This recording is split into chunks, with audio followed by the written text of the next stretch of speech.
Сәлем достар, бүгін осындай шоколадный пирог жасаймыз. Міндетті түрде жасап көріңіздер. Ол үшін алдымен сүтке 2 жұмыртқа салып араластырамыз.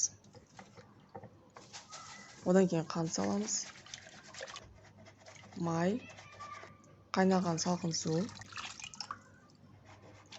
ұнды біртіндеп саламыз, араластырамыз. Какао саламыз. Разрыхлитель, тұз, сода бәрін салып араластырамыз. Ванилин саламыз. Міне пирогымыз осындай сұйық болып шығады. Одан кейін пісіретін формамызды майлаймыз. Менің формам 25-40 см. Бұдан кішкентай болса 2-ге бөліп пісірсеңіз болады. Пирогымызды құямыз.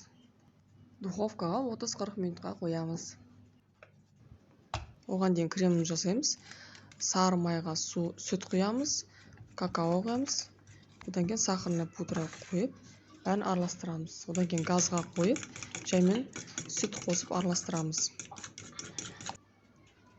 Бетін осында пищевой пленкамен жауып қоямыз, кеуіп қалмас үшін.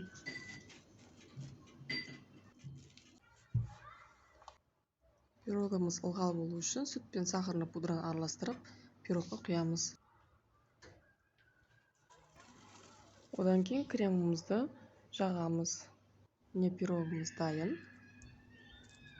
Енді бетін жауып қоямыз, сөйтіп холодильникте жарты сағатқа қоямыз. Ұнаса лайк басыңыздар, комментария жазыңыздар. Ас болсын.